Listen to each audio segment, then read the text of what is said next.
Hi, these comments are for TR. I am Michael, the founder, owner, and the materials writer for OTC on onlinetoeflcourse.com. And you're one of my TOEFL speaking, excuse me, one of my TOEFL speaking bootcamp course students. Whoa. And let's see how you're doing. I think I've already done the 2 error correction videos that I contracted you that I would do, that I told you I would do. I'm going to give you a bonus. How about this? I'm not going to correct everything here, but I'm going to give you some more specific feedback on the writing so you can understand your errors, your problems, right? So I gave you 3.0 out of 5, 20 points out of 30. So the question is, some students at universities have places to live. They may choose to live in university dormitories, or they may choose to live in apartments in the community.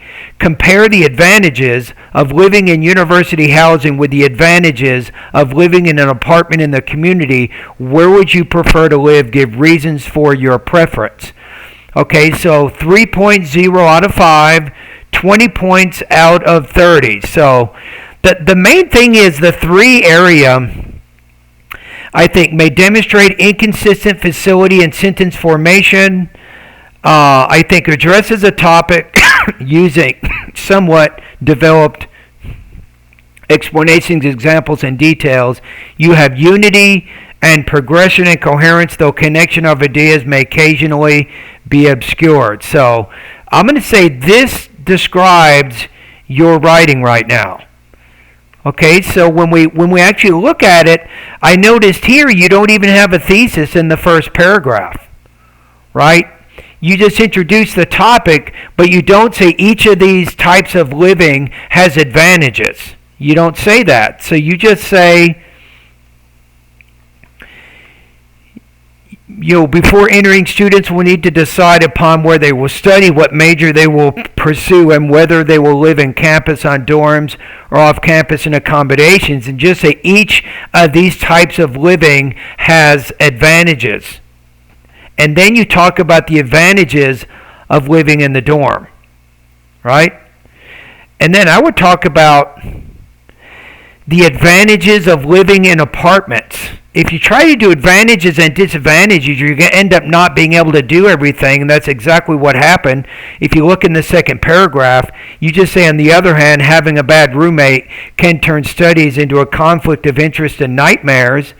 But look at how much, you talk about the advantages. All of these are advantages, and then these are disadvantages in one line. That's not very balanced. So that shows a bias. So I think if you compare first, you need to be objective. And if you want to talk about advantages and disadvantages, you should spend equally about the same number of words in that paragraph talking about the advantages, and then the same number of words talking about the disadvantages in that paragraph. And you did exactly the same thing here.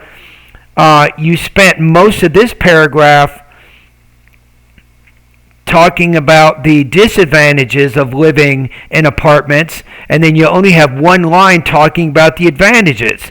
So your strategy here is, if you don't want to do both, and you don't need to because the writing prompts as advantages, then just focus on advantages. However, if you bring up disadvantages, you need to balance it. You need to have about half of the paragraph on the one side, half of the paragraph on the other side, right? And that's not what you did there. And then you have the conclusion. If I were forced to choose, I would definitely live in university campus. It's closer, and the goals around are the same: study and increase expertise. You need to develop this paragraph probably about the same that you developed this one, right? So you have to have kind of equal. Your paragraphs are a little bit. One paragraph is 140 words. Another is like 97. And then the final paragraph is only 43. So try to balance your discussion a little bit better. All right, let's talk about some grammar problems. I'm going to work on just one of your paragraphs here. Okay, let's see.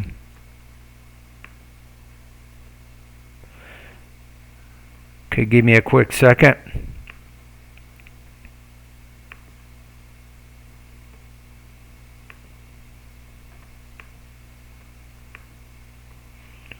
All right, let's see what we have here. So some students, we can make this a lot bigger here. Some students prefer living in the dormitories as they see.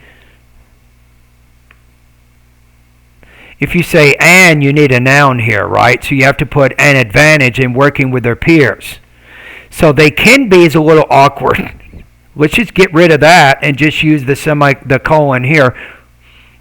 Working together and sharing materials, pushing each other in continuing studies, creating a competitive atmosphere, saving common room, and preparing different foods together. I tend to agree. Believe it or not, that's its own sentence. You could use a semicolon or a period after the word agree. A semicolon kind of connects closely related independent clauses. That might be what you're trying to do here. If a student is lucky with a roommate, she or he will have unforgettable, I'm just going to say, and productive years at the university. In addition, cooking meals can become a pleasure because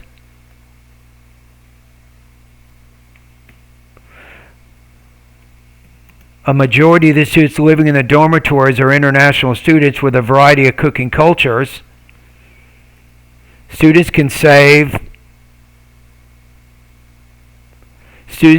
their bills but have wonderful and various types of food at the same time. Moreover, living in a campus is advantageous as it is closer to the university's library.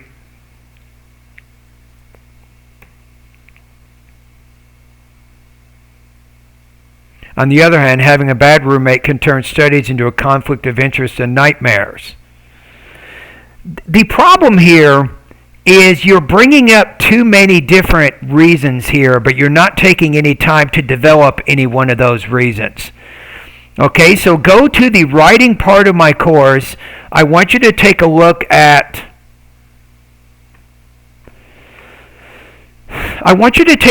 the lesson. It's called Writing the Perfect Paragraph. There's basically 7 things you want to do. You're not doing all those things.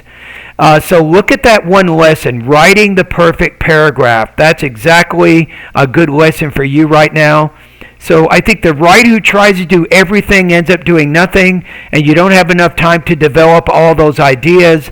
So that's a good lesson for you right now. So mainly I scored you the way I did because I think you could have more clearly addressed the writing prompt. If I were you, I would have just focused on the advantages of living on campus, the advantages of living in dorms, and just give one reason for each of those, right? And then give one example to illustrate each idea, and then discuss which you prefer and why, and make sure each of those paragraphs are developed to about 100 to 150 words, and I think you'd be in much better shape than you are right now with that. So your score is 3.0 out of 5, or 20 points out of 30 on that practice test.